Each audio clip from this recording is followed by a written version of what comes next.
Sidelines with Rob Browne. Talk sporty to me.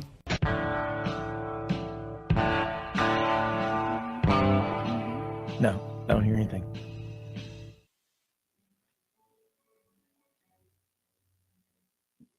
Here's Tony.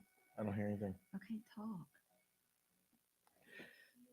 Okay, Rob Browne here with you on this Tuesday edition of Sidelines, broadcasting here from up in Smyrna, right by Truist Park, home of the Atlanta Braves. Got a great lineup today. Tony Barnhart, Mr. College Football, will join us, and we are here 6 days a week, 50 hours plus of content per month. And there is a lot going on in the college football world that's probably not in the headlines. And we will have Tony Barnhart, of course, followed by Doug Dean in Birmingham with the AU Dose. Hour number 2, Olin Buchanan checks in, texags.com. What's going on with the Aggies? They've now, at 30 players, have hit the portal. That class ranked number 1 all time last year. Interesting, but 30 of those guys are in the portal, and Wess will check in from Little Rock ESPN 103.7 The Buzz in hour number 2 in the final segment. Again, follow us on Twitter at sidelines_live. Tony, last week we had Tennessee appear before the NCAA practice committee up in Cincinnati for a hearing, and I was trying to pay attention to it. I wasn't there, but wow, you start reading that Tennessee could potentially face more scholarship reductions, a possible bowl ban, and believe it or not, and I read this, but if I'm asking you, $7 to $10 million potential fine for what amounted to about $60,000 worth of violations. I live in Memphis. I've got a lot of Tennessee friends, and they're all shaking their heads going, as John McEnroe would say, "You can't be serious." Yeah, but we've reached a time, Rob, in the life of college athletics where $500,000 fines just aren't going to cut it anymore. They don't get the desired deterrent effect. So I think moving forward, is it possible? I think it's very unlikely that a fine would come in that kind of ballpark. I think it's like a stick. You're kind of waving it to get everybody's attention. But we've always said that this particular case, because of where it fell at the period of time in which it fell, with all the changes going on, would be a very interesting test case moving forward. So that's kind of what I'm looking at. This case, however it gets resolved, will set the template as we go forward. Yeah. Tony, what about people who will say, well, we have NIL now. This is all legal. Why should they punish them? And I know you're very smart, and I hope I've got a good grasp on this, but it doesn't matter. The rules back then were different. You don't get a do-over. Okay. Right. It doesn't work that way. Once you've blown past, it's like blowing past a stop sign, and then 2 weeks you get charged, and 2 weeks later they took that stop sign away. Well, wait a minute, that stop sign, it's not against the rules now to blow through that area. Well, it was when you went through it. So it doesn't work that way. Exactly. And that when people say that, I go, well, it doesn't matter. I mean, the rules are changed. But when Penn State was given a pretty harsh penalty, they took away 157 victories, and it was a massive fine. I believe they got those victories back. But what about that fine? And again, I'm not an attorney. I've got some in my family, but was it a $40 or $50 million fine? They don't have subpoena power at the NCAA, and I'm just trying to figure out what happened with that one. Because they changed a lot of that was taken off the table. Right. Well, if you're ever to get once you spend money, put it out there, there's only one way you're getting it back, and that's to go to court. They're not going to just give it to you like, oh, okay, that's fine. Here's your money back. No, it'll be legal action, and this Penn State even want to go down that road now. Well, Tennessee now will not know until the summer, but they gave up. If I remember, Jeremy Pruitt obviously was forced out, and 7 or 8 other administrators and assistant coaches lost their jobs over all this. And they also gave up 12 scholarships for the 21 season. Mm-hmm. all that's happened. And you would think that typically if you are proactive, the NCAA looks at that favorably. Again, I'm not in that committee meeting, but Auburn's been there a couple of times before, and Alabama has, and it's usually never fun when you are there with them. But I think it almost looked like this thing would be, the meeting, and they would know within a day or two. No. What's the NCAA trying to signal here? Well, first of all, every time you go before the infractions committee, it's understood they're not coming back with a decision tomorrow or the next day or the next day. Typically, it takes 4 to 6 weeks after your appearance before the committee on infractions before you get some kind of ruling. So that to me, that sounds about right. Sometime this summer. So I don't know if that, it's like the sword of Damocles, hanging over your head, and it's never easy. It used to be, remember, several years, and I remember Ole Miss. It was 4.5, maybe 5 years when they went through all that nightmare, and then that you're already on probation once the NCAA comes around. But before we go on to other things, that feeling, Tony, because you've got great intuition on what ultimately happens with Tennessee. I think there will definitely be some kind of reduction of scholarships. Here's the thing. The landscape has changed, Rob, because the old ways of doing things don't work. Oh, we're going to take you off TV. Well, no, you can't take me off TV because the income of all the members of this conference rely on us being on. So you can't hurt everybody else. All right, we'll ban you from a bowl game. Well, we're in business with a bunch of ESPNs in business with the SEC for a bunch of bowls that they sort of run together. And so they're not going to take you off of that. They're really the only sanctions that have any impact or reduction of scholarships and fines. Those are the only things and frankly, fines really don't work anymore because everybody's got so much money. So to me, ultimately, it'll be some sort of it'll be some combination of reduction of scholarship and maybe recruiting limitations. Tony, that being said, you talk about the money. Franz Beard was on with us yesterday. He and Buddy Martin are on a lot with GatorBaitMedia.com. He gave endowment figures for the SEC. Texas is now July of 24 will technically be in our conference. Their endowment at Texas is $42.67 billion. And you know the rules in the state of Texas, 2/3 of the oil money from the state automatically go by law of the legislature to Austin. 1/3 goes to Texas A&M. No wonder they hate each other. Just leave it at Welcome to the great state of Texas. Okay. That's right. Texas A&M's endowment, $18.24 billion. And then the traditional SEC schools, when I first, in May of 91, when I got in the investment business selling bonds, Vanderbilt's endowment was like $3.2 billion. It's at 10.21 now.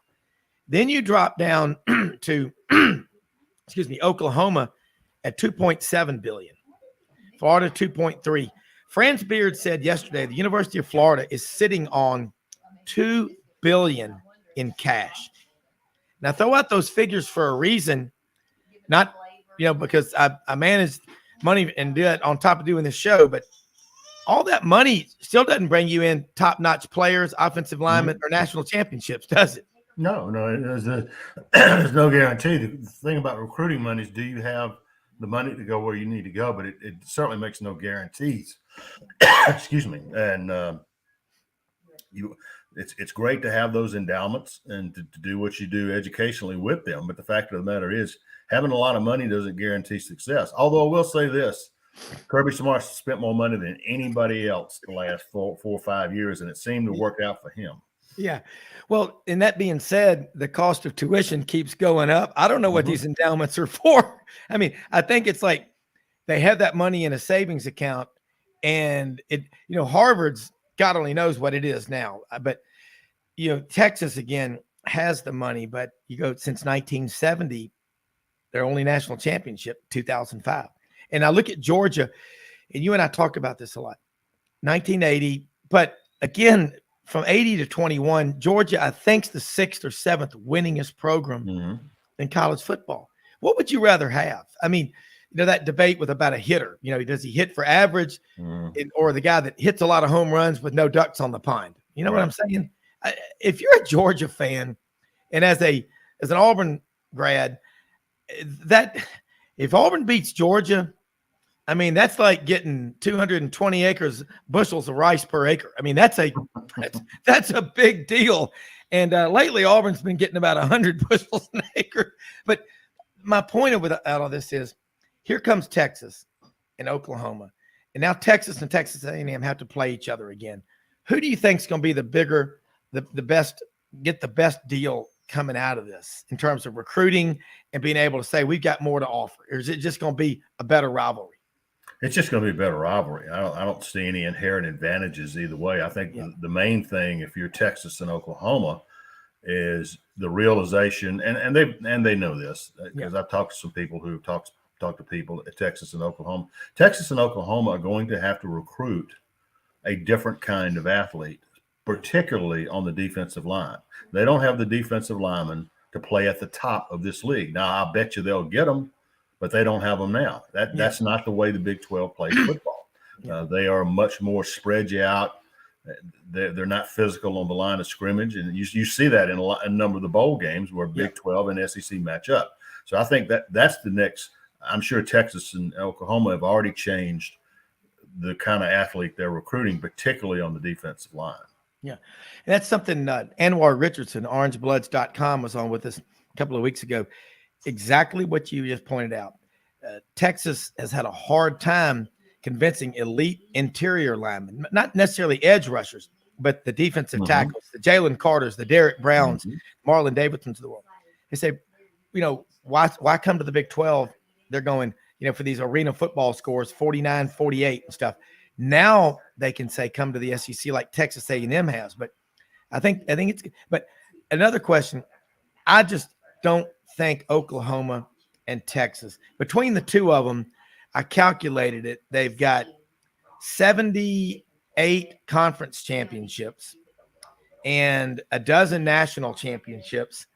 And I'm thinking 8, 9 Heisman Trophy winners. They've got money. They got passion. That's important. But do you think they're going to have a tough learning curve when they get in this league? Well, sure. Everybody who comes in this league has a tough learning curve. I remember sitting in when Kevin Sumlin was the coach at Texas A&M. I went to go see him. We sat in there. I said, what have you already learned about the SEC? He said, 2 things. It's a line of scrimmage league, and everybody told me that when I got in, and you know what? They're right. But the other thing it is a depth league. If you don't have depth, when you get to November, you cannot close out a championship if you don't have depth. And he said, that's what we have to do here. We have to get the big uglies up front. And so it's going to be interesting to see how I think Texas will do very well in 2 or 3 years. I think Oklahoma's got a bigger mountain to climb and then obviously they've always recruited Texas and will continue to do so, but they have got to get much more physical at Oklahoma. And you go back to when Oklahoma was running the wishbone and all, they had great defensive linemen. They were elite defensive team. And then you start thinking, and I think what you just said, I grew up listening sports radio in Memphis with George Lapidus. What you just said, it just makes me feel good.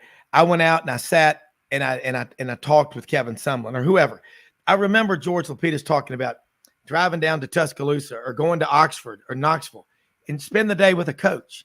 We need more of that, Tony. And I applaud you for doing it because when you're on here, we get more people will say, Tony Barnhart is the real deal because you're actually doing the homework. And you also said something several weeks ago. At the height of all the stuff with Alabama basketball, too many people are trying to insert what they want to happen or their personal opinions versus getting the facts. So is anything changed? I mean, and I know you do your due diligence. So by the way, our compliance people would love you. You don't throw it up against the wall to see what sticks, but kind of talk about how important that is, spending time with the coaches and actually getting to know them beyond a soundbite. Well, first of all, I'm not smart enough to know how to do it any other way. and I've been doing this 1 or 2 years, and it's just an opportunity. The reason when I talk to students, they ask me what I did in the spring. I said I don't do it as much now as I used to. Yeah. But back in the old days, I would go to a bunch of spring practices and meet with the coach and do all that, because you do that. As one of my mentors said, look, you build these relationships so that when you call, they'll call you back. Yep. And you just establish a relationship of trust, that so that person knows you're going to be tough, but you're going to be fair. And that's it. I don't know anything but the human side, how you interact with people. And are you going to come into conflict? Oh yeah. I could tell you a long story about me and another coach having a shouting match on through text messages. And that happens. But ultimately you got to get to know people, that you got to get them to trust you. And if they trust you, then when you have to write the hard story, then they say, well, okay, I don't like this story, but I trust the person who's writing it. Yeah, it is. And we're going to come back. I've got some more questions about Georgia and Florida. And one of the things, and I think that's so important when we have writers on from all over, is getting out, boots on the ground, the old Skywriters tour.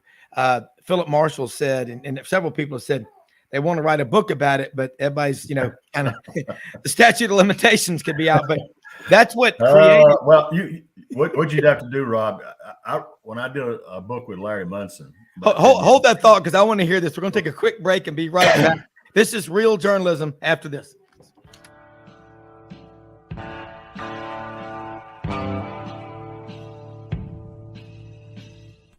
Red River Ford and Toyota, located in Wynne, Arkansas. If you're in the market for a new or used car, truck, or SUV, call, go online, or drop by and see them. Located 45 minutes from Memphis, go off the 4-city exit on I-40 and go north about 15 minutes on Highway 1. Easy to work with and still believe in customer service. If you live out of town, they will deliver your vehicle to you. RedRiverFordToyota.com. Just see what they can do.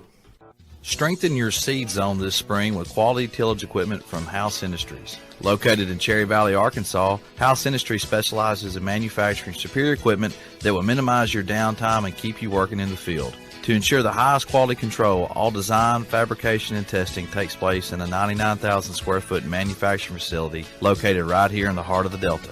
Locate your nearest House equipment dealer online at houseindustriesinc.com. House Industries, breaking ground. Sidelines with Rob Browne. Talk sporty to me.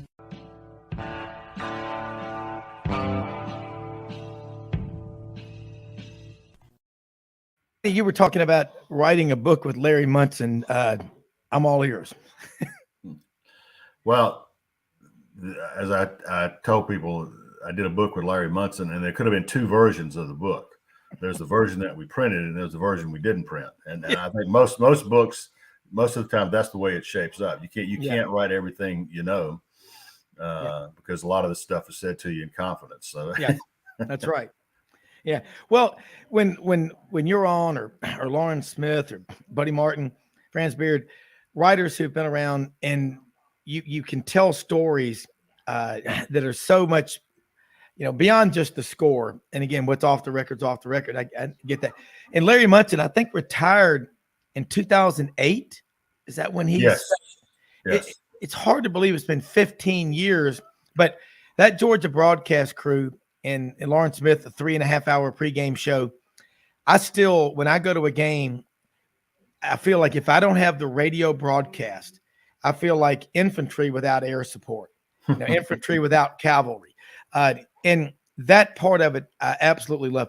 Speaking of Georgia and Florida and South Carolina, we talked about Tennessee, but who of those two, South Carolina or Florida, has the most potential to challenge Georgia this year? Georgia is loaded. They got the first or second most talented roster in the country. Well, to me, you have to go with South Carolina simply because they know who their quarterback is, and they've got a good one. I mean, to me, everything starts with that, and then you start looking at the the other positions. Florida, I think this is their second year of rebuilding, and it'll look like that. I just don't know if the kid from Wisconsin can he do it, and maybe for what they want to do at Florida, he's the guy that's going to fit. But is that going to score enough points to beat the Georgias of the world? Probably not. So it's going to be interesting. How does Tennessee do with Joe Milton at quarterback or the freshman?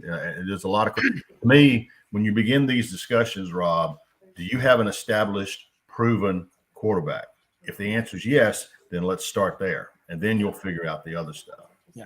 Have you had a chance to talk with Spencer Rattler? Because, the 2 years he was pulled in the Texas OU game, I was like, what's going on there? Right. But Shane Beamer had that relationship with him, and it seems like I'm a huge Virginia Tech fan. Brother-in-law played football up there, and I remember when I was up there when they hired Frank Beamer. I was in Washington, and I was in Roanoke actually the day they announced it.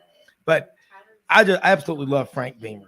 His son, you can't help but like that guy. I mean, he's got a contagious, and he's driven. And when he went and got Spencer Rattler, I was like, he knows a lot more about it than I do. Well, he does.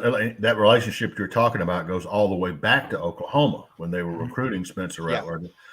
In some places was the number one prospect in the country. So the relationship had already been there because of their time at Oklahoma. And look, Spencer finished strong, but he had moments before last year that he did not play all that well. Yeah. I think he's reached a level of confidence, and that's what you got to do. People talk about recruiting this, recruiting that. You got to have, in this conference, you've got to have what we call difference makers. Okay. Yes. Okay. Bryce Young, he was a difference maker. Yeah. He could change the game by himself.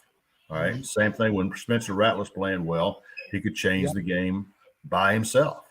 And so that will be, to me, that will be the key. Yeah.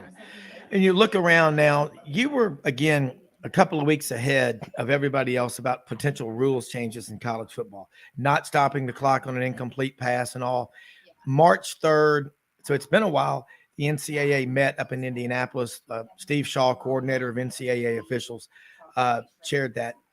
What concrete changes are we going to have when we kick off the 23 season? Well, the main one is that the clock is not going to stop on first downs. Remember, you got to stop the clock to move the chains. You got to move the chains. And no, that's the game is being played so fast now. You don't need to stop the clock to move the chains. So when you get a first down, the clock's going to keep running just like it does in the NFL. The other thing is about the ball going out of bounds. The ball goes out of bounds. You put it back in place and you restart the clock. I don't know that one got done. They did do it in the passing game. So I still think they need to do it in the running game. You run out of bounds, stop the clock. Okay, fine. Yeah. Reposition the ball, start the clock. There's no reason not to do that. Yeah. And a couple more questions. Looking at this, Bobby Petrino coming in with Jimbo Fisher at Texas A&M. And I mentioned it. And Olin Buchanan's going to be on with us in the next hour from TexAgs.com. But that Bobby Petrino's mind as an offensive mind is elite. And Jimbo has been running that same offense for a long time. How do you see that working out? It will be either a smashing success or it will be an unmitigated disaster. Yeah. And the concern, if I'm a Texas A&M fan, is that Jimbo will play nice at the very beginning of the season, and then a difficult moment will come. And Jimbo says, well, I got to get more involved in the offense. Okay. Yeah. How many times did we see it at Auburn? How many times did Gus go back and forth? Well, no. I turned it over to him. He's going to call all the plays. And then you get in a tough spot. Yeah. And coaches are they have a great survival instinct. So let's see what happens. Let's see there's no question about Bobby Petrino's skill level as a play caller and a developer of quarterbacks. There's no doubt there at all. So let's see what happens when things get tough. Yeah. And then the other one, looking at Arkansas, I'm really, they brought Marcus Woodson, who's got a lot of experience. It came from Fresno to Memphis to Auburn to Florida State. Travis Williams at Auburn, Central Florida. These guys are, to me, elite level recruiters. Scott Fountain's up there, Sam Pittman. I'm looking at the top 5 list of a lot of the top recruits in the South. You see Georgia and Alabama. You might see Auburn, LSU, Florida State, but you see Arkansas in a lot of them.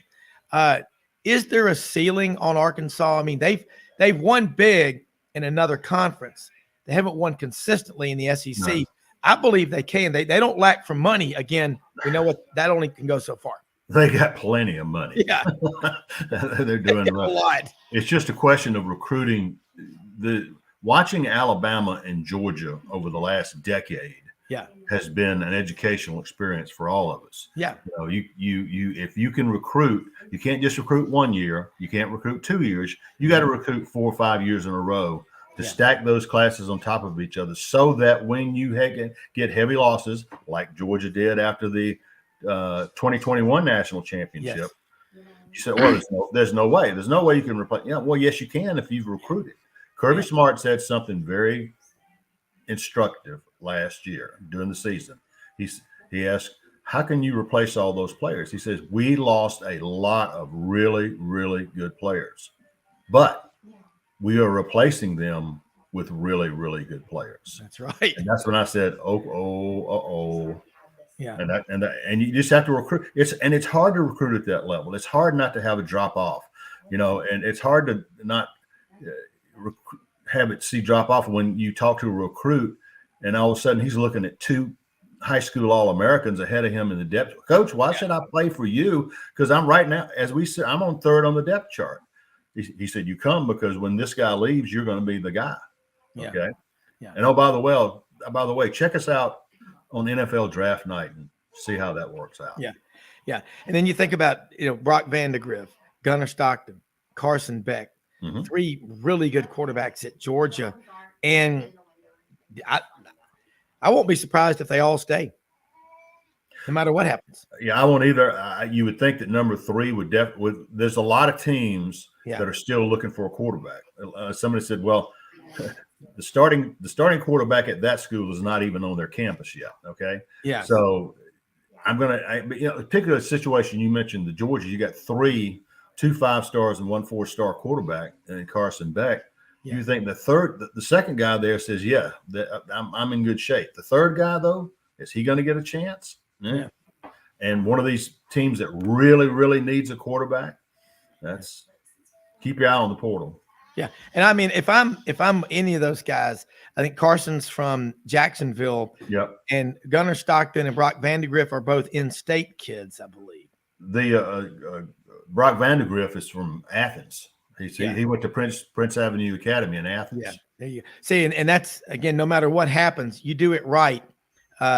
You got that big G on the wall in your office. That does a lot of good cold calling for you on the spot. It's just right. Exactly. Tony, we run out of time. And thank you so much for joining us. As always, can't wait to get you back on. Let people know how they can follow you, keep up with your podcast, and also 150 plus years of true grit journalism.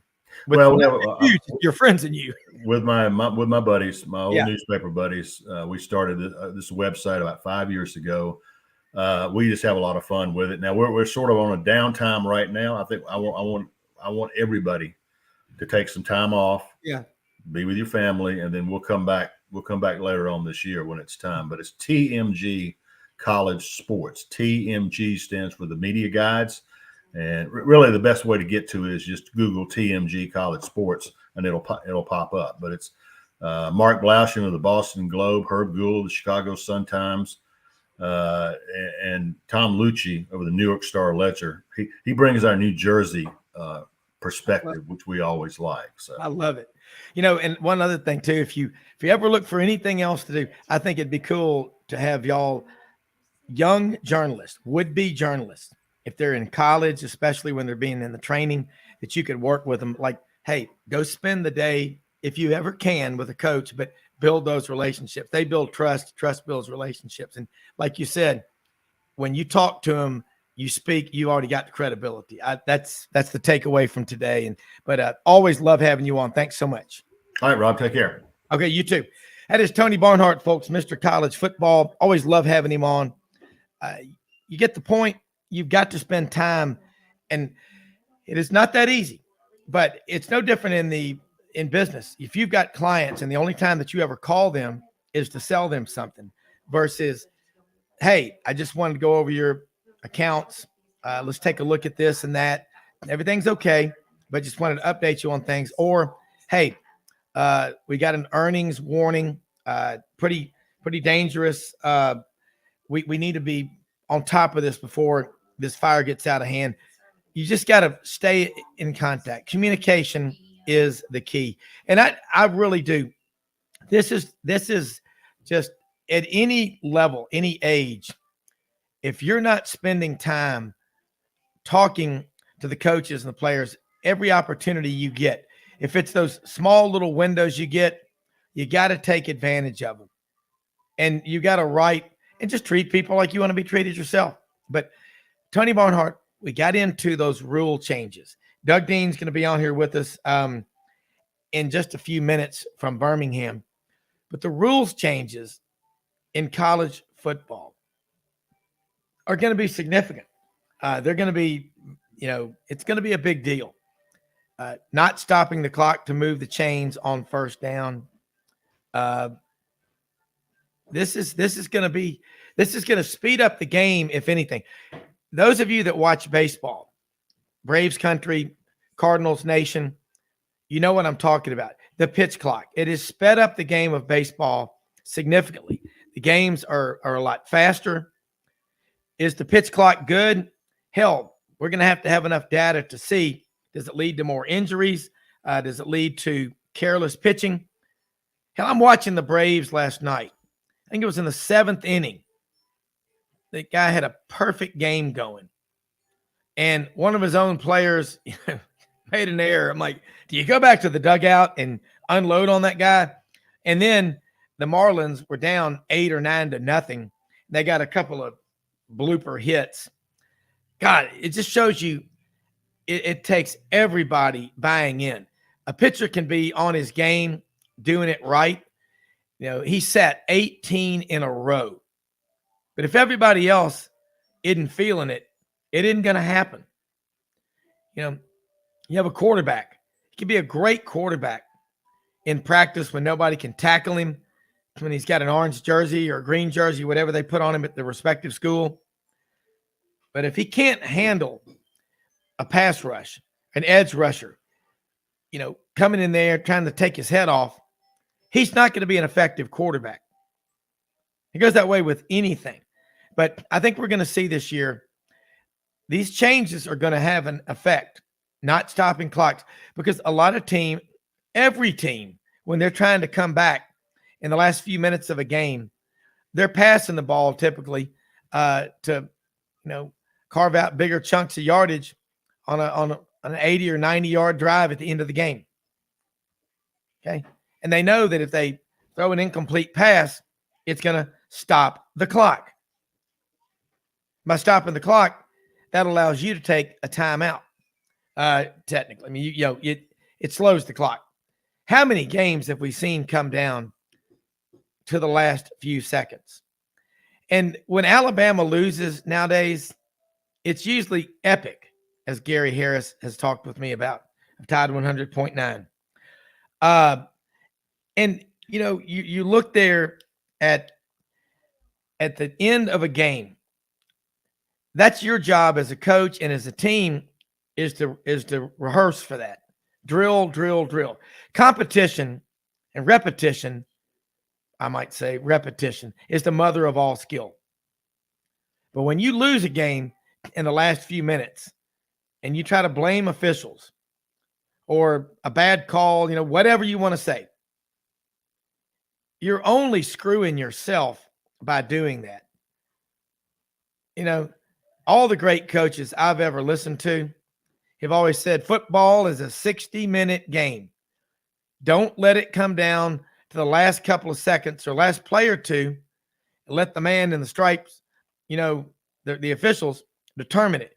You work way too hard to let someone who's not even a player on the field determine the outcome of the game. And there are a lot of fan bases that, good God, they never lose. They were just robbed. until you take accountability and admit, hey, we just weren't good enough. And maybe the dumbest thing anyone ever says is the better team didn't win. Well, they keep score for a reason, a lot of reasons. One is to determine a winner and a loser. And all this, where we're coming from is the participation trophy crap. Okay? Not everybody wins. In capitalism, there are winners and losers. In a true capitalistic society economy, bad actors are wiped off the map. You got a bank with a bunch of idiots that don't know what they're doing, that make stupid decisions and invest the money in stupid places. You're going to pay for it. Be right back. Hey y'all, it's Ainsley from Hewlett & Dunn, just coming to let you know about our new collection of boots. It's going to be our dress boots. They're the Horsepower collection, and they're genuine exotic leathers and really comfortable. Comes in all different sizes and patterns, so come check them out.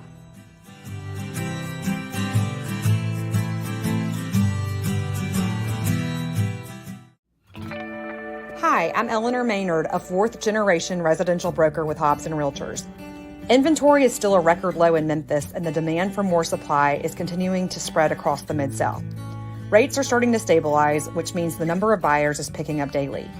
If you are interested in taking advantage of today's market, please give me, Eleanor Maynard, your Sidelines Live residential specialist, a call today, and let's discuss your needs. 901-761-1622 or directly on my mobile, 901-219-1905. That's 219-1905. Red River Ford and Toyota, located in Wynne, Arkansas.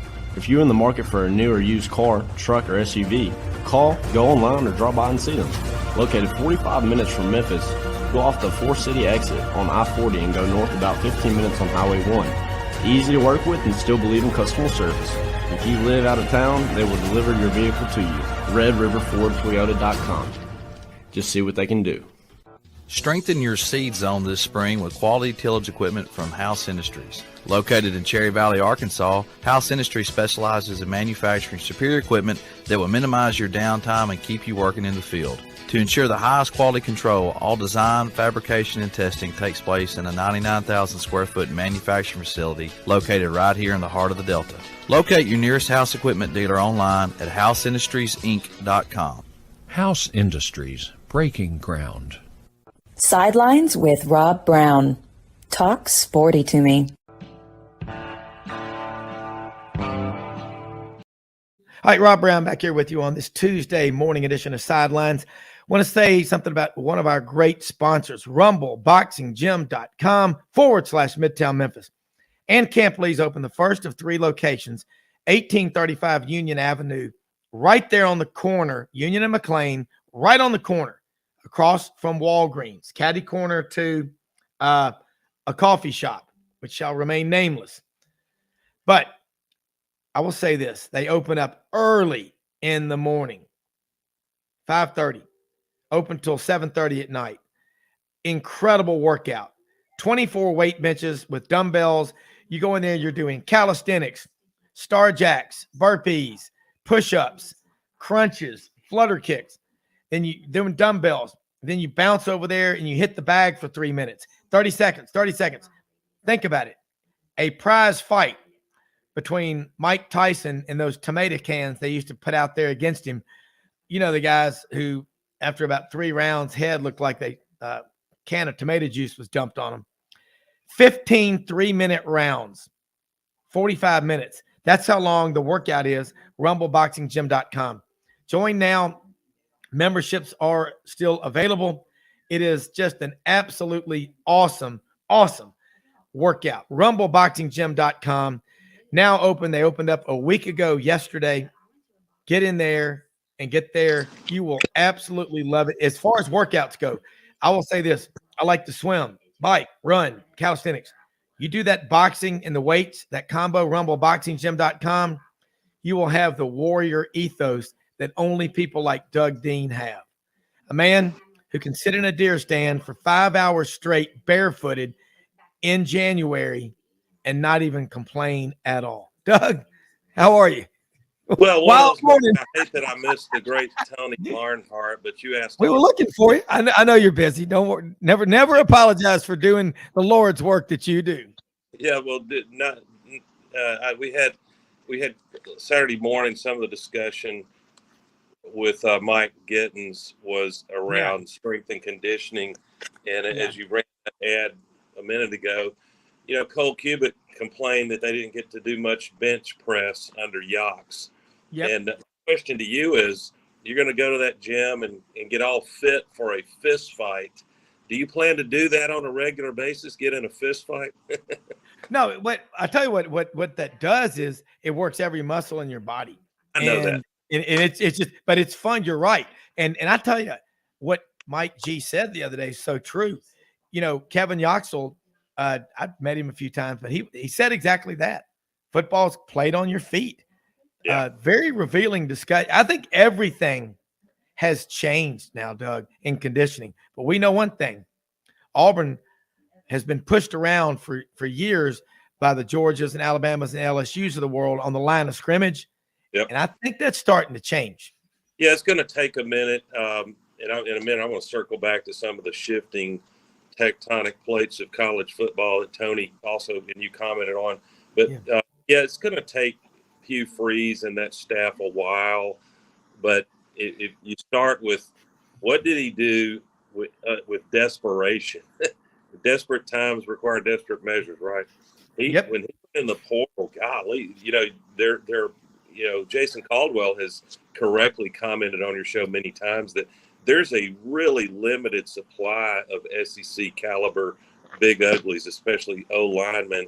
And somehow Freeze, when he didn't get all 5 stars, they're already on, elite top 15 teams. But he went in there and got. It appears from the reports coming out an outstanding center and about 5 or 6 other O linemen that may comprise the starting lineup, with the exception of what was his name, Jeremiah. Jeremiah Wright. Yeah, Jeremiah Wright, who was showing great promise and some street toughness last year.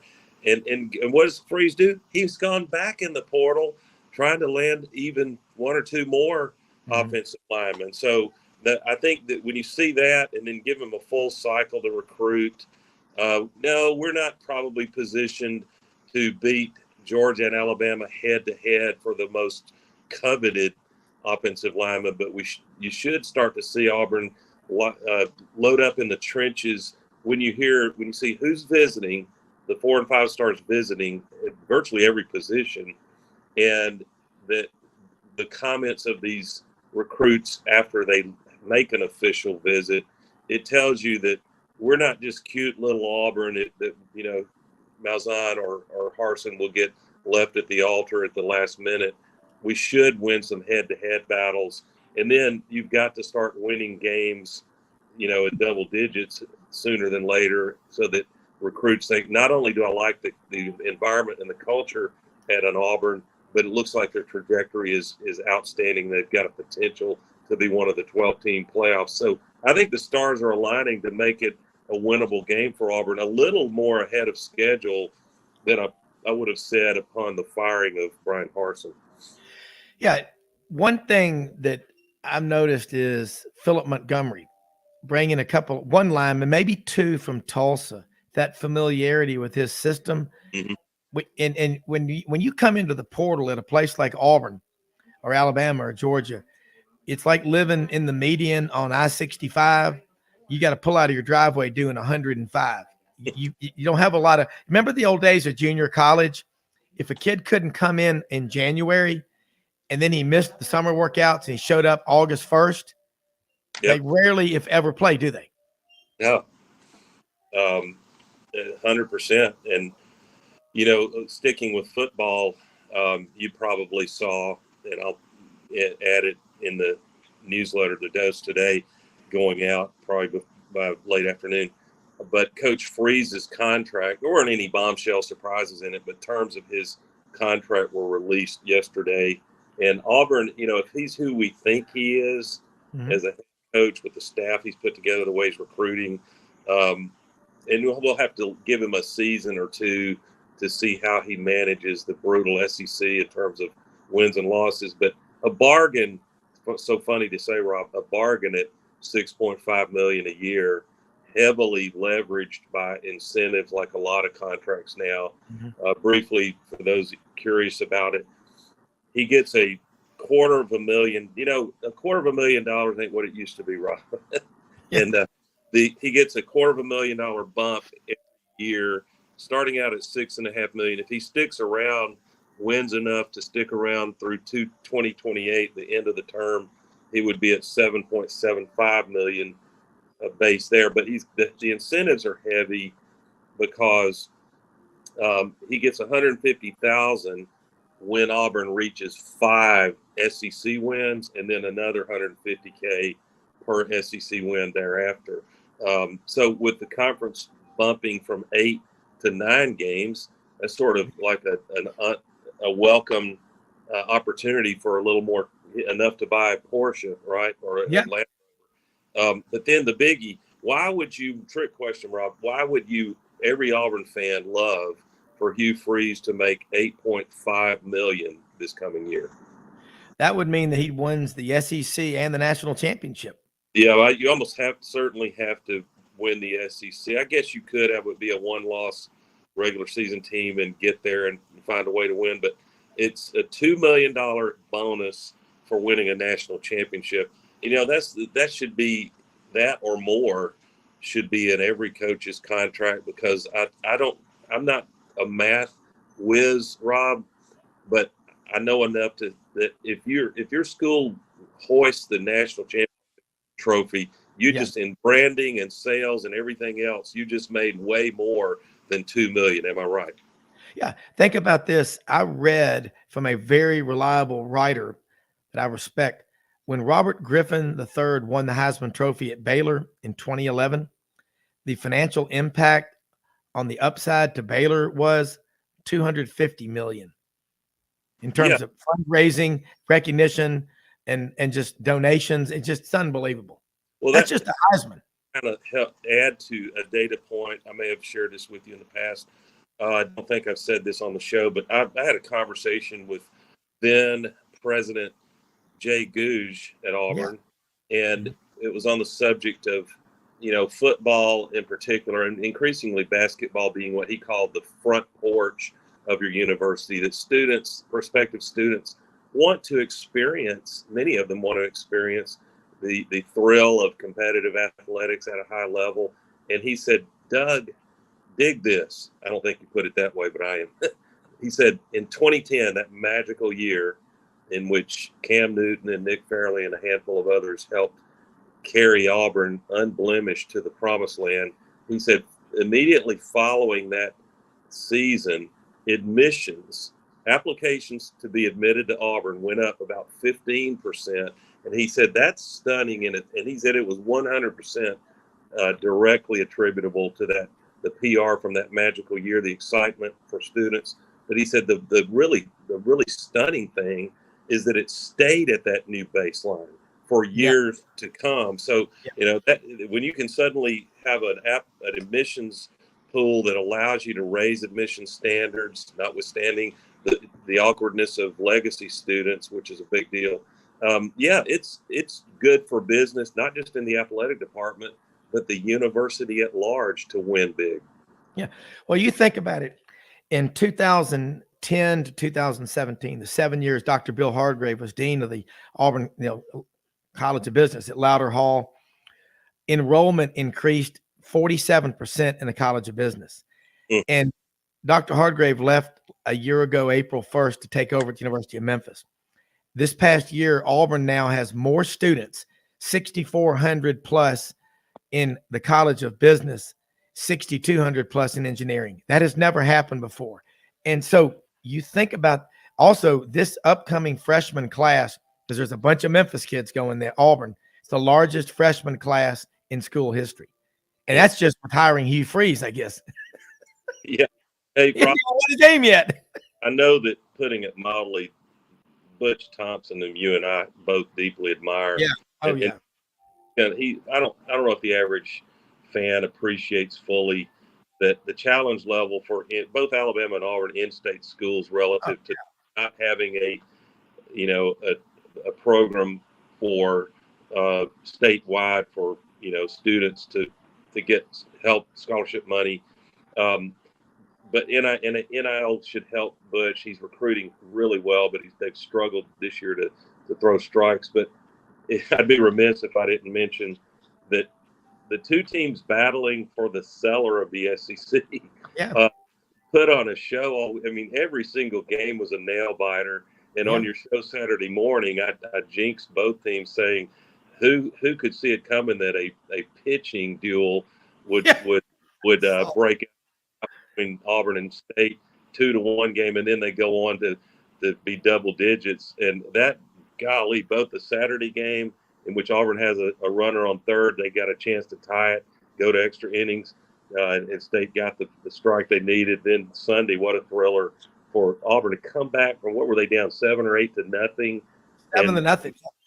Yeah, and come back to win that one on a walk-off hit. That's exciting baseball. Happy for Bruce, and there's still some ball left if they can just, their offense I think is in great shape overall. But if they can get some pitching to come around, I think you might see Gonzalez back on the mound this coming weekend. That would be a shot in the arm. Yeah, and think about this, Doug. Am I correct in saying that Auburn's top 3 pitchers have not thrown a combined 9 or 10 innings the entire season due to injuries? If you get a healthy bullpen or healthier, they're 7-11. But in the SEC, you can be 14-16 and get to Omaha. That's how competitive this league is. 100%.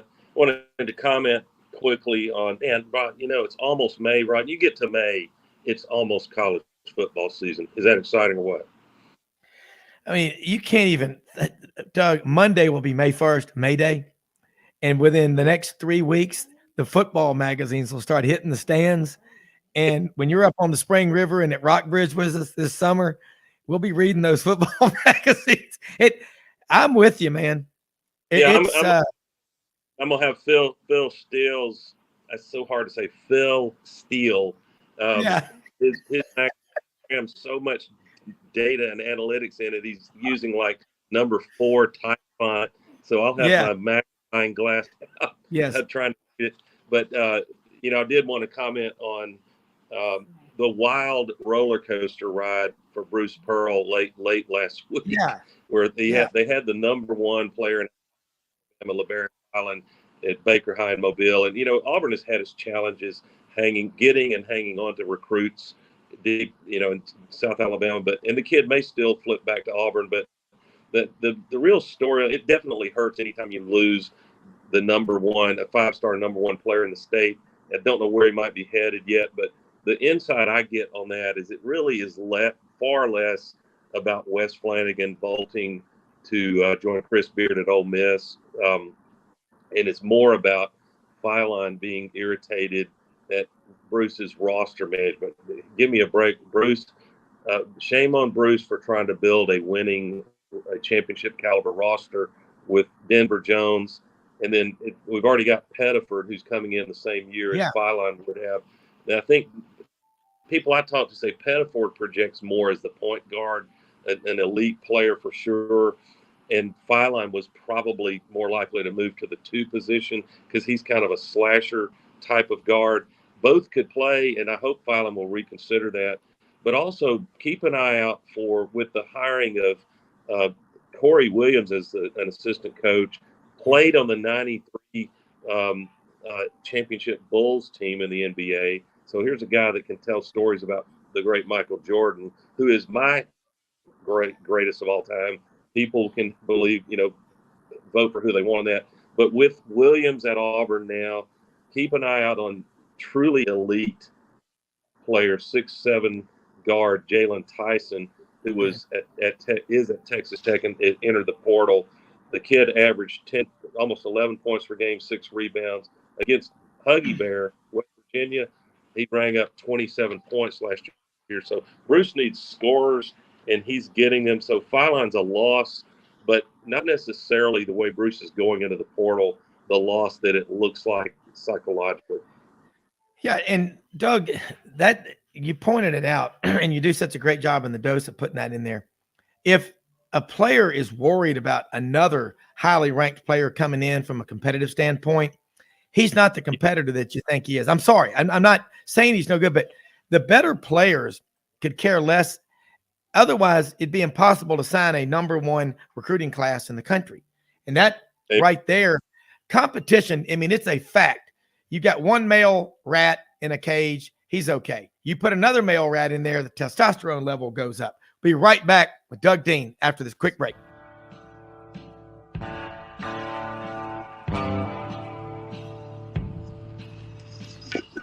Red River Ford and Toyota, located in Wynne, Arkansas. If you're in the market for a new or used car, truck, or SUV, call, go online, or drop by and see them. Located 45 minutes from Memphis, go off the 4-city exit on I-40 and go north about 15 minutes on Highway 1. Easy to work with and still believe in customer service. If you live out of town, they will deliver your vehicle to you. RedRiverFordToyota.com. Just see what they can do.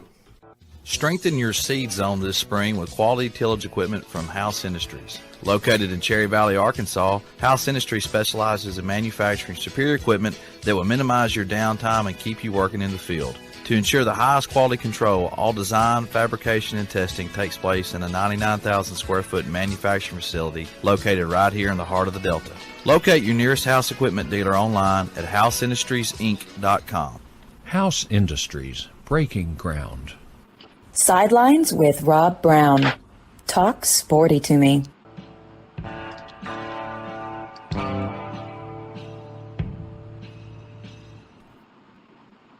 Darius, Doug, Dean, your final thoughts. I know you've got a hard out coming up here at the top of the hour, but I like the way you broke it down on what's going on with Bruce Pearl. And we'll see him tonight and Hugh Freeze, the Atlanta Auburn Club at the Marriott. I'm going up to, I think it's 6 o'clock tonight while we're here in Atlanta.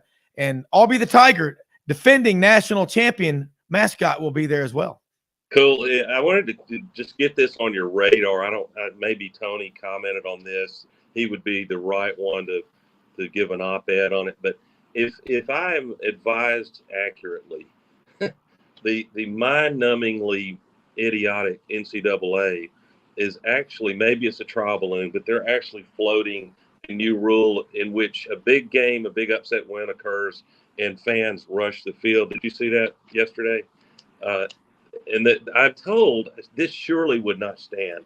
That one of the sanctions they're considering if you rush the field, and I'm sure they're saying fan safety, we've got to watch. I can't remember a serious injury, and there were some people that got hedges lacerated their legs after the Kick Six game. Yes. It was hilarious seeing a couple of cougar ladies that got stuck in the bushes, but it was just comical. But the sanction they're saying is that home team that rushes the field the following year would give up a home game. So I want to say, is this the Crimson Tide rule? Because Alabama's had such a dynasty program lately. Alabama tends to be the road team that when a team wins, their fans rush the field because it's a big win. So, I mean, surely that will get swatted down rapidly. Oh, absolutely. That rule is absurd. Look, when Alabama loses, Gary Harris is right. Right now, the last decade, it's epic. People are going to celebrate. It's a compliment to them, and it's fun for the fans. It's a compliment to Alabama. So I don't know. I think it sort of parallels some of the idiocy you see coming out of Washington, D.C., undermining the things that made living in America great. So I think it's time to rise up and protect the great institution of college football. I think we're all being adaptable about NIL and the ridiculous portal. By the way, I'm working on the research. I'm going to present a provocative idea, and it's why, if for players that get big 6 figures or more NIL, could you somehow institute a college level draft? You hear me, Rob Browne? Why can't there be a draft in college football for the players getting that kind of money? We actually had this discussion on the show, I think a year ago, and you and I did. But it has been proposed about having a draft. Yeah. And I'm with you. Look, the fans will demand what has to be done. certainly legal. And by the way, I know Georgia and Alabama right now do not want a draft because that would dilute what they're able to recruit right now. But the point, if you really like the NFL and like Saban, who claimed interested in competitive level playing field, competitive fairness, if you really want that, a draft of the highly compensated NIL players is one way. That's not the only way, but this is one way to start to get more competition among a greater number of teams. Yeah, and you want competition. If you're TV, you want that, because if you've got right now of the top 100 players in the country, 65% of them are signing with 6 schools. So, you don't want a monopoly. We have antitrust laws about collusion and all that. Schools good with the TV money we've got, and you're trying to keep these big TV markets engaged all season. It would be good for TV revenue business if you could level the playing field more. I'm gonna have to cut out, Rob. Now, Doug, I mean, that is a provocative question, and we're going to pick back up on that when you're on the round table with us Saturday. Okay, keep that on your list of notes. Great stuff as always. Have a great one, man. All right, you do too. Thanks. Hey, information here from our good friend Dave Cody out in Bellingham, Washington. Wishing the best for 3 Loomis Trail golf pros entered in our U.S. Open qualifier today, 7 a.m. to noon. Members get to play same setup afterward. Greens running at 11. So we'll be busy just hoping Justin Conlon, Trevin Williams, and SUNY Park play well and enjoy their rounds. All right. Folks, the idea of a draft, how crazy would that be? I think it would be interesting for the fans. I don't have a problem with it at all. If we go to it, if it creates and fosters interest. Right now, I mentioned that figure. It's about 60 or 65% of the top 100 players are signing with 6 schools. And Oregon is recruiting really, really well. Obviously, Ohio State, Clemson, and Georgia and Alabama. Then you start looking at Michigan's doing really, really, really, really well. Texas A&M. But Texas A&M right now, they're way behind. And we're going to talk with Olin Buchanan. But again, they may be completely changing their recruiting model. That class they got last year, it wasn't all NIL. Olin Buchanan will talk about that, but they build relationships. And when you have a super recruiting year, and you got NIL, but NIL, I think coaches have already learned that if the first few minutes of the conversation are all about what am I going to get, maybe you back away from that kid and think twice and say, okay, hold on. So if we give you X amount of dollars, how soon will it be that you come into our offices here in the football complex and say, well, school A or school B or school C are offering more money. And if you don't match that offer or beat it, then I'm leaving. I think people think about that. But Olin Buchanan, welcome to Sidelines. And we're talking about Doug Dean just closed out of Birmingham about the possibility of a draft in college football going forward and how Georgia and Alabama probably wouldn't like that. But something, and it's a provocative question, but you're the only person we've had on the show that's smart enough to talk about what happened at A&M last year. Remember about the recruiting class? Because you're right there. Your office door almost opens onto the practice fields there in College Station. But a lot of those guys are gone. And A&M, they got a lot to offer. I'm looking at the endowment, by the way. I got the figures yesterday released of all the SEC endowments. Texas is at $42.67 billion, A&M at $18.24. I remember when they were only $9 billion. So things they don't lack for anything. But what about that in recruiting? 6 of the top or 65% of the top 100 players in college football signed with 6 schools last year. You see that trend staying that way forever, or with NIL, is that going to change? Well, probably it'll be maybe not exactly that, but close, because I don't think Vanderbilt's ever going to out-recruit Alabama. No. And I think I think now, a team like Miami can always get hot, and we've seen that in our history, and be the place everybody wants to go to. But it'll probably be pretty much that, because the teams that are going to be serious about it are serious in NIL as well. Yeah, ones that have always been serious about their. I mean, a lot of teams should say they're serious, but do they have fans that are going to contribute to NIL the way that Alabama, I'm sure, does. A&M, I know, does. Texas does. Oklahoma does. So maybe it'll be 65% of all the top teams, players will go to, instead of 6 schools, maybe it'll be 9. Yeah. But I think for the most part, it's going to stay that way. Yeah. And you're from White Oak, Texas. We always talk about it. Population 2,500, football stadium 5,000. I mean, I don't think people, every time I say that, it really sinks in. I think about Christian Brothers High School, my school in Memphis, over 10,000 alumni since 1871. We've got a big stadium, but it isn't 5,000. But there may be 8,000 or 10,000 people there if you count all the tailgaters in the parking lots. High school football is big. In Texas, we all know about Friday night lights and all, but they play 6 and 7 man ball. They kind of are the pinnacle of high school football. But it's hard to find linemen, though. Where are they? Well, the linemen, for the most part, most of them is where you'd expect, where most of the population is. Houston, Dallas, San Antonio, in the suburbs around there. If you get into the inner cities, you're going to be disappointed if you ever come to Texas thinking, I want to see a Texas high school football game, and I'm going to go somewhere in inner city Dallas. Yeah. It's not what you expect.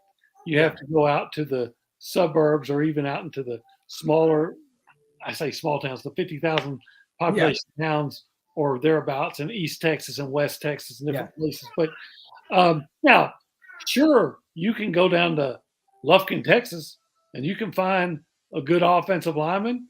Hell, A&M had Eric McCoy, who's now from Lufkin, Texas, who's now starting for the Saints. But there's always a small town that has some huge kid. But the vast majority, you're going to find them in the Houston area, Dallas area. Yeah. When I drive I-10 on the way out to Baytown and Pearland and Beach City and Trinity Bay there to go see clients, when I cross in Beaumont, I think it is, there is a stadium right there on I-10. You know what I'm talking about? Cool. How many? That's a high school stadium. How many seats is that stadium? I don't know. I bet it's the one I'm talking about. Yeah. I don't know. I've never actually seen a game in that stadium, but you can find that eventually on every major highway. Go up I-35 to Temple. Yeah, and you'll drive through Temple, Texas, and their stadium's right on the side of the road, and you'll see the huge elevator that takes you up to you can see the shaft, the elevator shaft that'll take you up to the press box. It's it's 20,000 seat stadium. Wow. Because 12,000 people from Temple are going to show at the game, but you got to make sure 8,000 from Belton can get over there and watch it too. That's right. Here you go. Well, I mean, and you think about Midland, Odessa, and Parma, high school football, and it's you're right. When you get into a big city, it's no different in Memphis. You get out into the suburbs, or East Memphis, Germantown. Of course, Melrose, right there in Orange Mound, 10,000 people at those games, and when they're rolling. But we've got to keep high school football going. I've got several more questions, but one more. In your opinion, are we doing the right? The Texas High School Football Association has that big convention every year. When is it? July. Okay. July. Do you still go to that, or do you know people? No, I haven't been. I went to it every year for like 20 years. Yeah. Okay. But I don't now. I have conflicts with covering A&M that, Yeah. and like the SEC media days, and Mrs. Buchanan. Oh yeah. Saying, hey, we need to do this. So yeah, it's not something that's mandatory for me in this job, so I don't do it as often. I got you. All right, let's switch in talking to Texas A&M.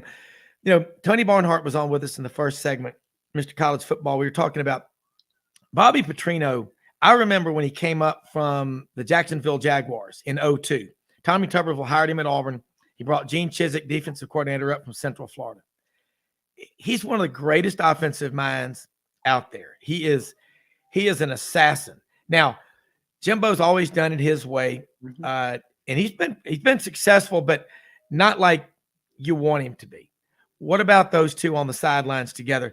Tony said it's either going to be an epic success or a disaster, which is the way it typically works, in coaching. We all know about Gus Malzahn. I'm going to bring in someone else to call the plays, and we know how that worked out. But how do you see this one playing out? I don't know.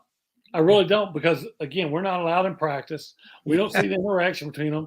Jimbo makes his coordinators available one day of the year, and it's in August. So he wants to be the only voice, but he does make that concession. So I don't know.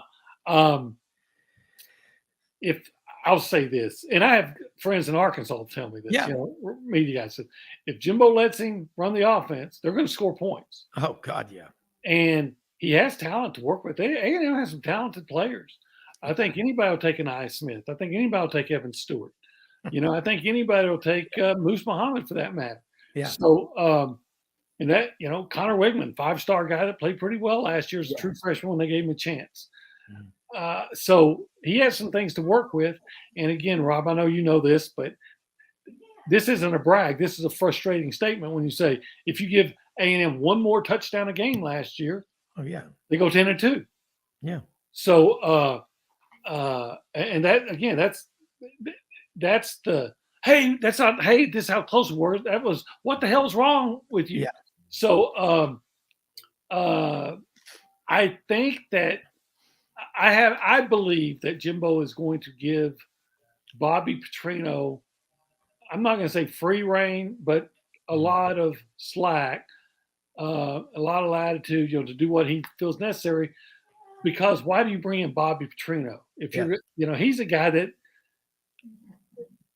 from his time with the Falcons, would tell you, hey, if it's not going the way I think it should go, I'll just leave. I don't need the money. If I'm secure in my career. So if you're going to mess with me, then why am I here? Whereas if it was a younger guy, upstart guy, I think Jimbo would be more apt to say, I don't like this. I'm going to step in, kind of like Gus did. Yeah. Yeah. Well, watching, you're right. A&M was so close. And Tommy Tuberville, I've heard him say this a lot over the years. We really shouldn't have rankings until about mid-October, but we do it for the fans and media and writers. I get that. But A&M last year, it seemed like when they lost to App State at home, you knew there was some issues. Everybody thought Haynes King would be the man last year. And, this year, who do you think it's going to be? I mean, Connor Wigman, he's a highly rated player, but Bobby Petrino, one thing I've always noticed with him is, God, and his backup quarterbacks. Remember they had the big quarterback at Arkansas, 6'7" Ryan Mallett from Texarkana, went to Michigan, came back. And when he got hurt in the Auburn game in 2010, they bring in Tyler Wilson from Greenwood, a suburb of Fort Smith, another football factory. He didn't miss a beat. That's that trademark of Bobby Petrino. We got to take a break. Mildred just showed me the stopwatch, but I want to get your thoughts on that because he scares me if he's left alone, what he can do offensively. We'll be right back with Olin Buchanan, TexAgs.com.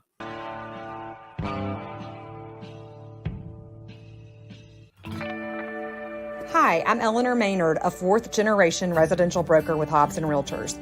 Inventory is still a record low in Memphis, and the demand for more supply is continuing to spread across the Mid-South. Rates are starting to stabilize, which means the number of buyers is picking up daily. If you are interested in taking advantage of today's market, please give me, Eleanor Maynard, your Sidelines Live residential specialist, a call today, and let's discuss your needs. 901-761-1622 or directly on my mobile, 901-219-1905.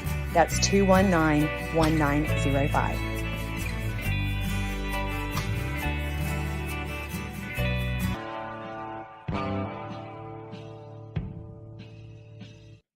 All right, Olin, Buchanan. It's like having the Swami on here about the quarterbacks, though. That's you hit it though. You put things in perspective and all this other craziness that's going on, because hearing you say that is, if you're right, if Jimbo leaves Bobby Petrino, just you go do it. I'm giving you full authority, and nobody likes being micromanaged except when you're a young writer. When you take it in, and we didn't have spell check, back in the day, but that is, if he's left alone, that is scary. Could be. It is to me. I'll say this.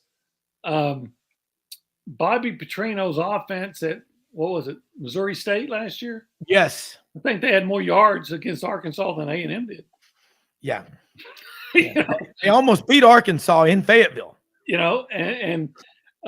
So I think he's going to add some more imagination to the offense. I know we were talking to one of the tight ends a few weeks ago when he was talking about, and he was speaking primarily just about the tight end situation, but I'm sure it extends just how much motion and deception that they brought in to try to,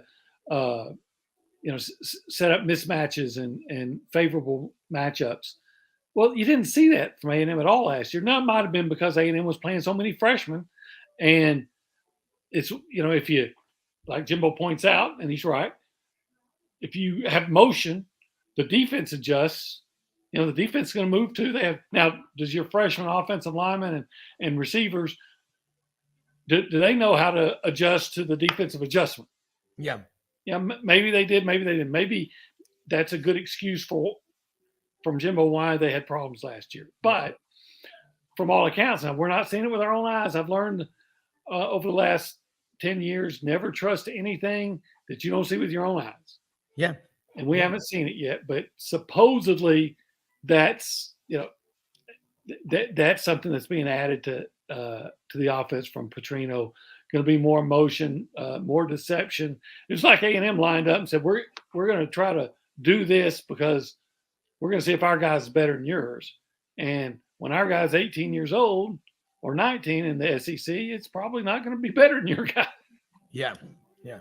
And I think it's going to be fun to watch more. I think you're going to see a return to tradition of power football with a lot of SEC schools, because and there are schools, like Tony Barnhart said, that still don't know who their quarterback's going to be.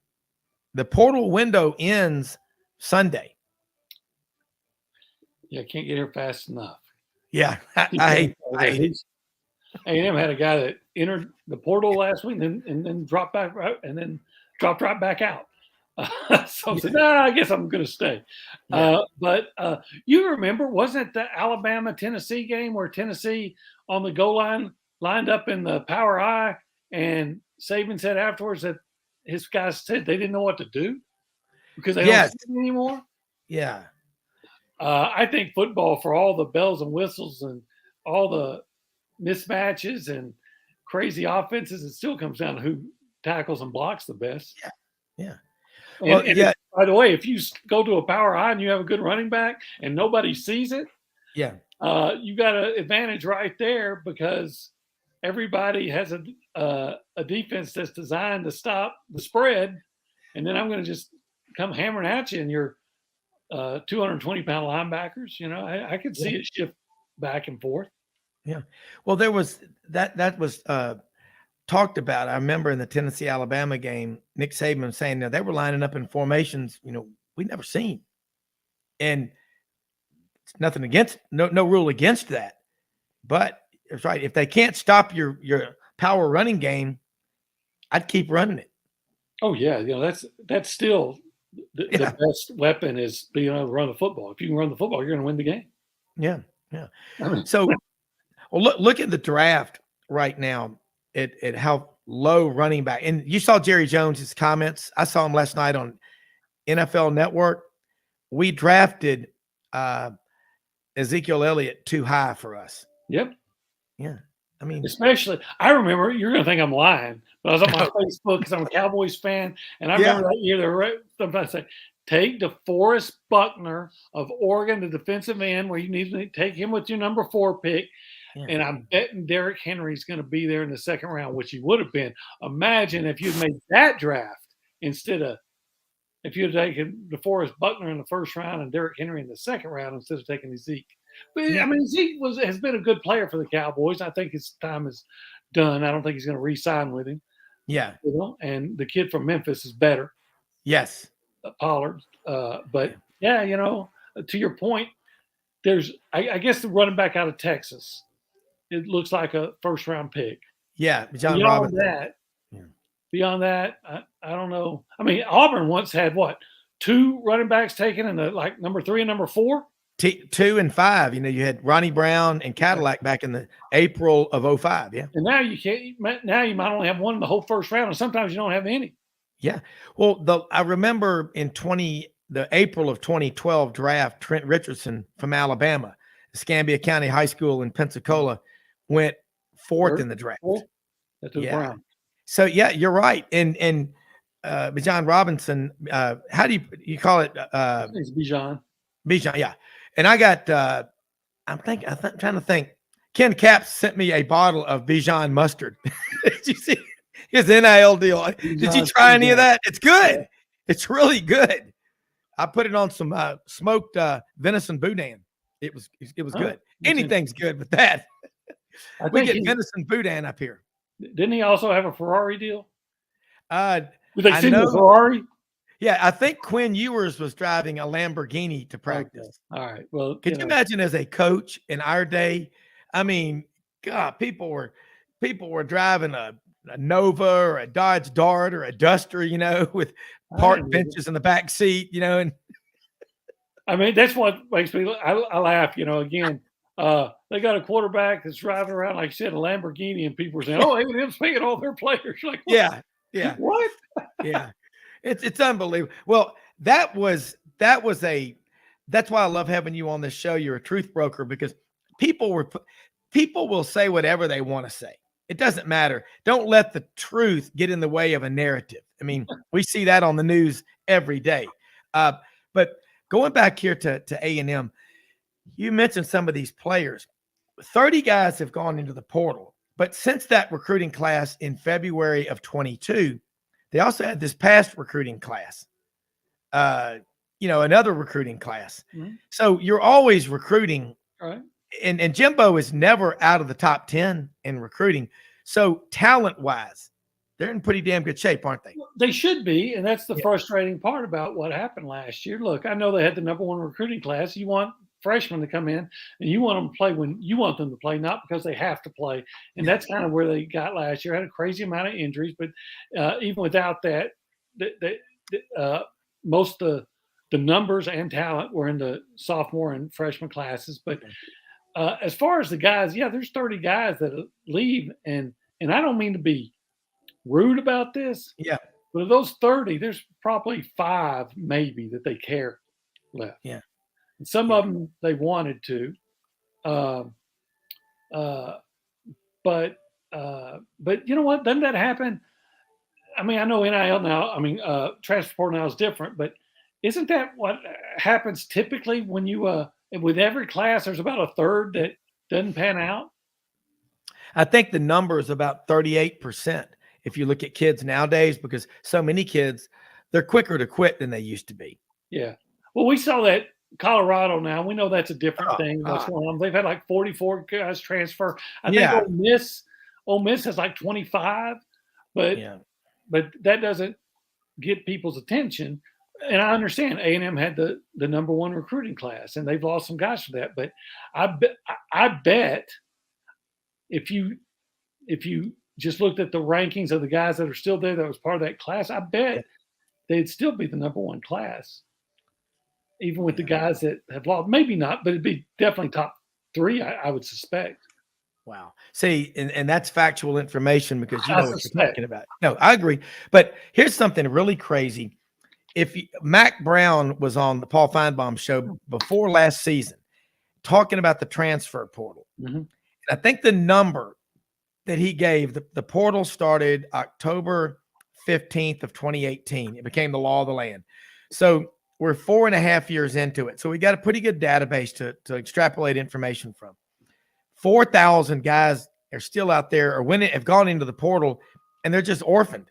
They're never picked up. So isn't it kind of, you and I remember when I was in school at Auburn, at the end of the year, my friends would all be called in by the coaches, their position coaches or Coach Dye, and they talk about where do you fit going forward. And that's kind of when you stayed all summer versus going home and working. But it was really in the mid 80s when that really started. But they would always, some guys would go, I'm fourth team. I'm never going to play. They might, hang it up. Now they go into the portal. Those guys do. You know what I'm talking about? Rather than say I quit and the shame and that stigma, they go into the portal. And so it's kind of a hiding place for a lot of these guys because, if you're from White Oak, Texas, your hometown, and you sign with Texas A&M or the other guys, and you quit your freshman year, you got to go back home and people are going to go, what happened? You know what I'm saying? The first time you quit, it's really hard. The second time, it's a little easier. The third time, you don't even think about it. Or the third time you transfer. Well, I think the transfer portal eventually is going to correct itself. I like it in theory. I like a guy. A&M had a guy named Devin Price. His dad's the defensive tackles coach. Terry Price. Terry Price. A great guy. Awesome guy. And God, I love that guy. And his son is just as golden as he is. Yes. And he's a good receiver. Yeah. But he's not better than some guys that A&M has. Yeah. And he was not going to play. I mean, he might get in and have 5 catches in the year. Well, he goes in the transfer portal. I think I might have this wrong, but I think he's at Charlotte. Okay. That's great. Yeah. That's what it should be for. Haynes King, look, he got his shot and it didn't work out. And they've got 2 guys better than him. Yeah. Okay. Well, okay, he's going to transfer to Georgia Tech. Great. Good. Wish you the best. You did everything right. Yeah. It just didn't work out. Yeah. But what you don't like is the tampering that is going on. Yes. I'm not sure. It's funny how a lot of guys all of a sudden are interested in USC. Oh yeah. I know. And I don't know if there's any truth to the whole Alex Van Dyke thing. Is that his name, Alex Van Dyke? Tyler. Alan Van Dyke. Tyler, maybe. Oh, no, it's Tyler Van Dyke. Yeah, You're right. Miami, and there was I'd been reading. There was some talk about him going to Alabama, and then Saban makes the comment, the transfer portal is a 2-way street. We can use it to try to replace all these, So it was never meant to be a vehicle for stronger teams to go poach. But you open it up and there's always unintended consequences. Yeah. I like what you just said. I don't like to see a kid just quit because it's too tough. But if he's done everything right, goes to class, studies hard, plays by the rules, works his ass off, and it's 2-3 years in, you know what? Good. Go get some playing time somewhere. And for a guy like Terry Price, who's a high character, good man, for his son, wish him nothing but I agree. I don't like if, let's say, North Texas has a really good running back, and they're having a really good team, that it's going to be poached away from them by A&M and Texas and Auburn and Oklahoma and Arkansas, whoever. That if you Appalachian State, the Southern Conference, I don't want to see them. I know you don't, as an A&M team, like them maybe, but still, you don't want to see just because. Yeah. I think about Jerry Moore built a hell of a program up there. They've got a great tradition up in Boone. I just don't want to see Troy in the Sun Belt every time they have a good season, football or basketball, or La Monroe. Our friend John Hartwell's the new AD at La Monroe. He's on ULM every week with us. Right. I don't want to see that happen to where they're AA or AAA. Who was without a doubt Florida's best offensive lineman last year? Oh, the big guy from Lafayette, Lawrence. Who came with his coach. Oh, yeah. I know. Now, I don't know if he could have done that without sitting out a year before. But now, his coach, I get it. He wanted to follow his coach, I get it. And his Osiris Torrance, yeah. Yeah. And now he's going to be maybe a first-round draft choice. But, by gosh, I feel kind of bad for Louisiana Lafayette, who put all the work into developing him. Yeah. And now I developed him for somebody else. It's like, man, I don't want to use the analogy that's coming to my mind, but I don't want to spend all day cooking for somebody else to get to eat it. Yeah, that's exactly right. And that's where the portal, like, I just am against people quitting because times are too tough. I mean, you're a great example. I love it when you talked about it. My wife sees everything you put up on social media. And she goes, I love Olin Buchanan because your story's real. I mean, most of my clients in wealth management practice, 95% of them are first generation wealth. And there's an old saying about inherited money. The first generation employs, the second enjoys, and the third destroys, unless you make your kids work. If you own 50 McDonald's or Wendy's, start them out, scrubbing toilets and sweeping floors and, and cleaning the kitchen and bussing tables, make them work their way up. That's with the portal. To me, we've created a lot of orphans. And look, we're about out of time.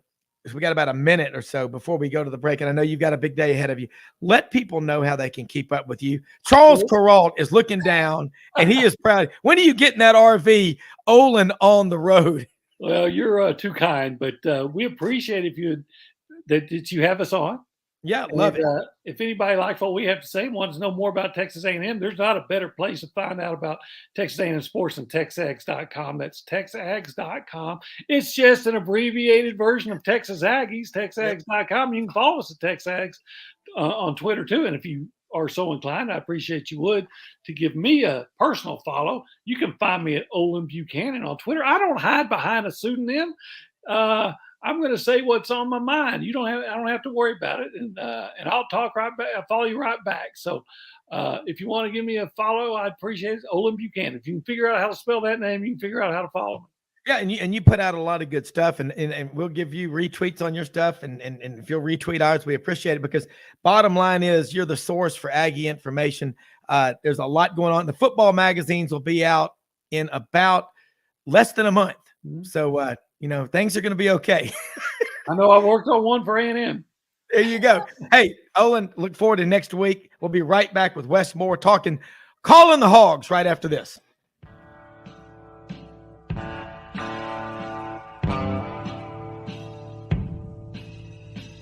Kitchens and bathrooms make a home, and the design teams at Kitchens Unlimited know how to make kitchens and baths. They know it all because they have seen it all. Kitchens Unlimited has been designing and remodeling the Mid-South's kitchens and baths for over 50 years. Check out their showroom at 3550 Summer Avenue or visit them on the web at kitchensunlimited.net. If you have a crash, dent or ding, go to G.E. Patterson and BBG for Tom Martin's Body Shop. Come on down to Hewlett & Dunn Boot and Clothing Company, located on Historical Square in Collierville, Tennessee. Hewlett & Dunn is the second largest Filson dealer in the Southeast, stocked with Southern brands you know and trust. And a new inventory arriving all the time. Do yourself or someone you know and love a favor and visit this store. Open Monday through Saturday, 10 a.m. to 5 p.m. Red River Ford and Toyota, located in Wynne, Arkansas. If you're in the market for a new or used car, truck, or SUV, call, go online, or drop by and see them. Located 45 minutes from Memphis, go off the 4-City exit on I-40 and go north about 15 minutes on Highway 1. Easy to work with and still believe in customer service. If you live out of town, they will deliver your vehicle to you. RedRiverFordToyota.com. Just see what they can do. As an agricultural producer, no matter where you farm, minimum tillage is a primary concern each and every season. At House Industries in Cherry Valley, Arkansas, we manufacture equipment to help you maximize efficiency when planting and watering a crop. Pieces like the pulverizer, better roller, 3-bar do-all, and bed conditioner assist you in optimizing seedbed preparation and ultimately your bottom line. Visit houseindustriesinc.com to locate the dealer nearest you. House Industries, breaking ground. Sidelines with Rob Browne. Talk sporty to me.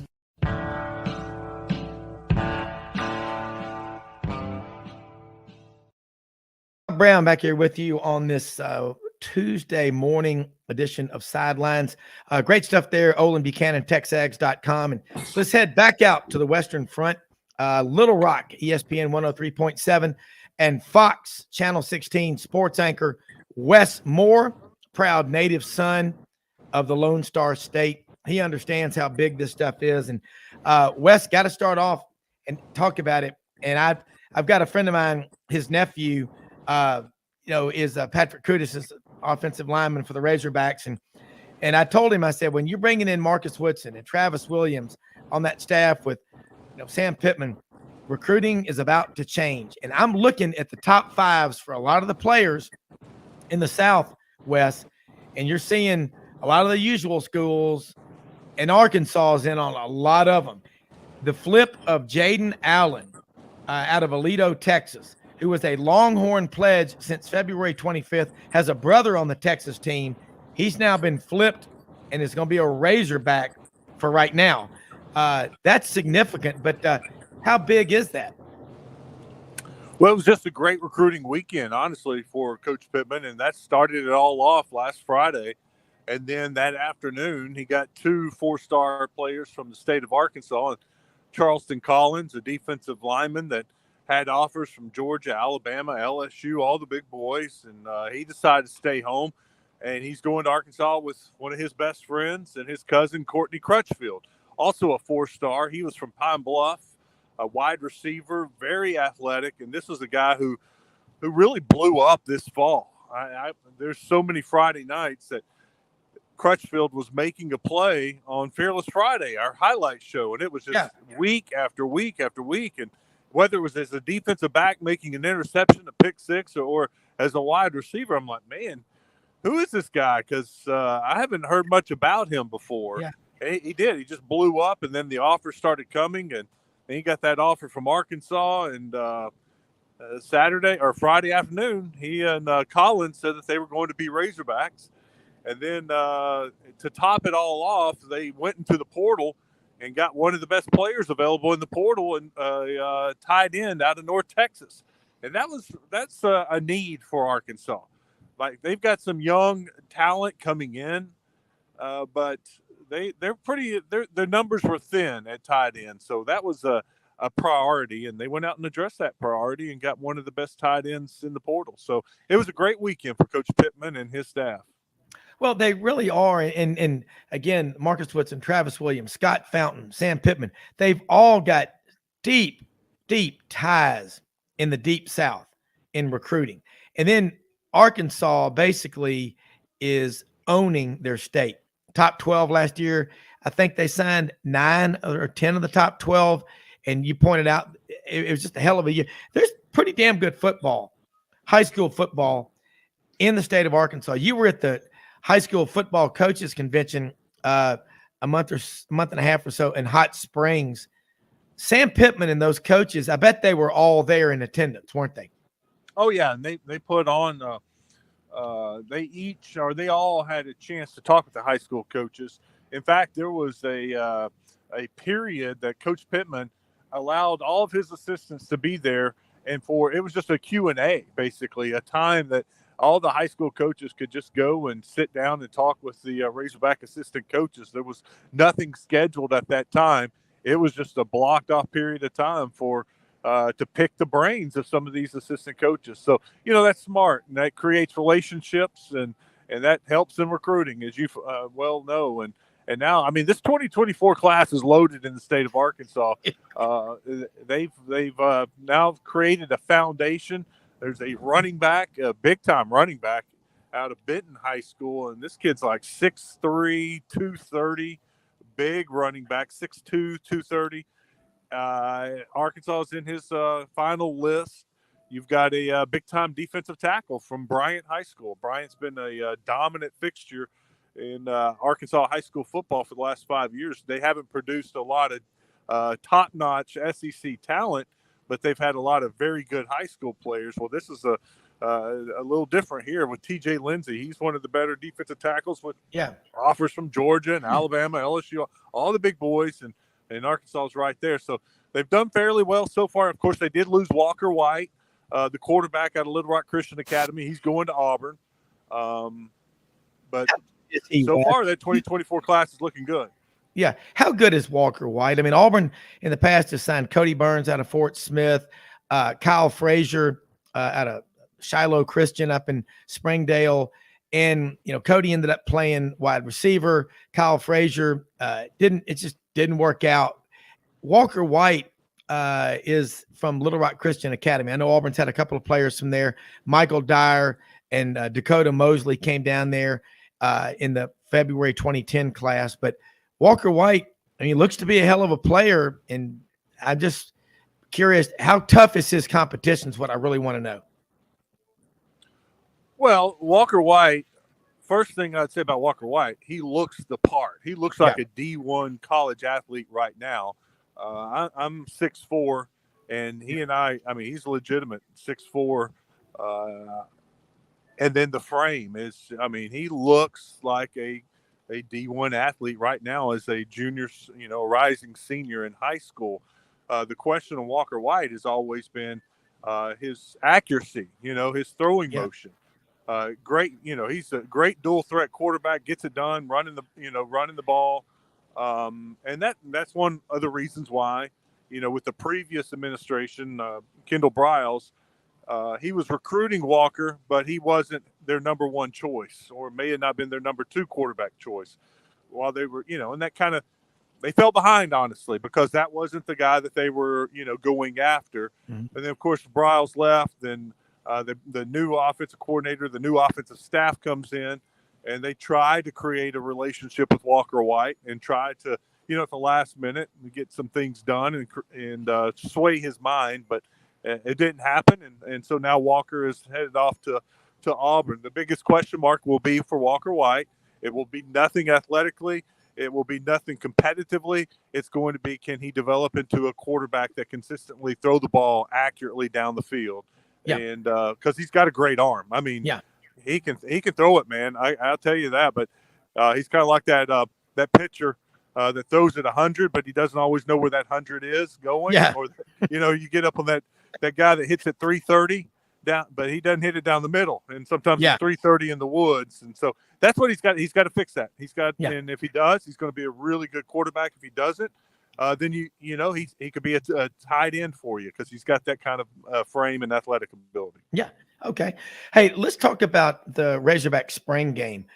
Finding your first five, but and Tony Barnhart was on with us in the first segment, and he talked so much about the SEC is a league of depth, and we all know defensively you better be 2 and 3 deep on your front seven.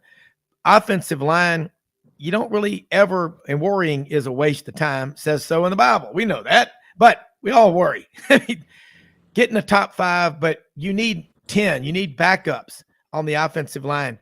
Are the Razorbacks set on who their starting 5 offensive linemen are going to be after Saturday's game?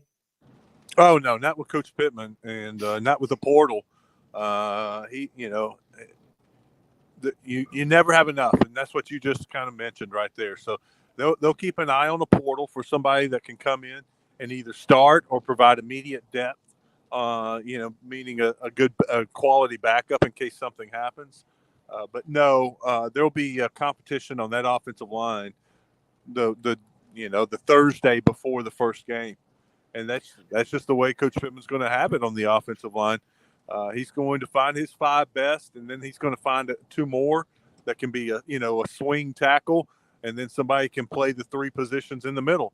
And he'll develop those 7 guys and get the unit going. And the offensive line, it really isn't much a concern, even with the fact that we know that the defensive line was kind of the story of spring football. They put pressure on the quarterback all spring long. We saw it in the spring game, and when Coach Pittman was asked about the performance from the defensive line and putting pressure on the quarterback, and he's like, what you mean, like what we saw today that we've seen every single day in practice? No, that's just what they've done. So, it's that old adage about spring football when you're playing yourself. Is that defensive line, those defensive ends really good and they're going to have a fantastic year, or is the offensive line in trouble? So you just don't know. You just don't know until you go out and play somebody how good or how weak one group is.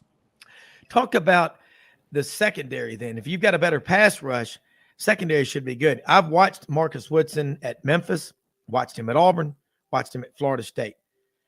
Great coach in terms of player development, who's also an elite recruiter. You don't always get that combination. You know what I'm saying?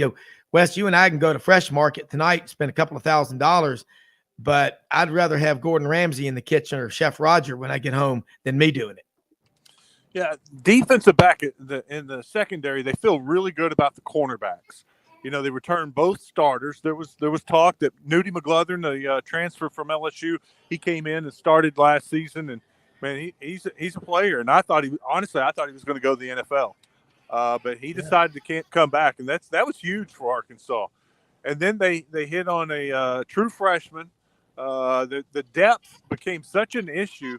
They moved a freshman wide receiver, Quincy McAdoo, to defensive back. And all of a sudden, he just blew up. And, sometimes you just got to get lucky. You got to get fortunate. And this is a kid that they were probably going to redshirt and came from a small school in Arkansas, very athletic. And I don't know if they knew what they had, and they move him over. He all of a sudden starts playing a little defense, a little corner. There's another injury pops up. They're forced to play him. And I'll be danged if he doesn't come in his first game, make an interception. And it was one of those interceptions that it wasn't the quarterback just threw him the ball or overthrew it and, it lands in his hands. He was in coverage. He jumped the route or made a better move than, honestly, the wide receiver off the cut and stepped in front of the wide receiver and made the interception. And then it was like his confidence just soared. And he started the remaining games in the bowl game and is a heck of a cornerback. And it's just, like I said, it's just – kind of a lucky deal that they kind of fell into while he's back at cornerback. A previous starter, Ladarius Bishop, who tore his ACL last year, he's back. So that's a third cornerback. Then they went in the portal and got a cornerback, a starter back from Baylor, and Snacks Johnson, who's come in and he's pushing the other corners for playing time. And what I think they're going to do is move one of them to that little nickel or slot corner. And so they feel very good at the cornerback position right now. Safety is the issue, and it wouldn't surprise me if they go out and try to pick up a safety in the portal. Yeah, and it never stopped, but the window closes Sunday, April 30th. What does that mean for – can you not get anybody else in there before the first game? The rule, it's so confusing. You can no longer enter the portal. You can go into the port. You can, as a coach or a team, you can recruit out of the portal all the time. You can sign somebody out of the portal at any moment. The deadline is for those who want to enter the portal. That way, coaches can set their roster and know who's leaving and who's staying. Yeah, because it was confusing. I know they were going to have it May 1st to the 15th. They made it April 15th to April 30th, and that is I know in the past we've seen guys literally show up a week before the first game, transferring from one school to the next. It is crazy. Speaking of crazy, just something that was sent to me. LSU baseball, speaking of them, has 8 commitments. If this is in fact true, and I believe it is from the source it came from, LSU baseball has 8 commitments for the class of 2027. Yep, that's right. 8 eighth graders. Wes, we have officially lost our minds. No, honestly, that's baseball, man, because Arkansas got a commitment from another freshman the other day from Texarkana, and I want to say it was the 5th, 6th, 7th, I can't remember, commitment for the class of 2026. And I've got a nephew who plays baseball who's in that class, and I'm giving him a hard time. I'm like, hey, We got Arkansas's loading up on kids your age. What's going on? You know, and he's down in Shreveport, Bossier City. He's a big LSU fan, and so I'm always riding him hard about the Razorbacks. But anyway, that's where we are, and it's that summer baseball program. These guys, these kids are playing so many competitive games at a young age that I don't want to say it's easy. It's just, I'm trying to choose my words here, but college coaches can see these guys play so many games at a very high level, so it helps them recruiting. So who is the cream of the crop at an earlier age. And summer basketball has gotten that way too. They play so many games against competitive players that you can see, at an early age who's going to be good. And that's what football. That's what makes football so tough to recruit.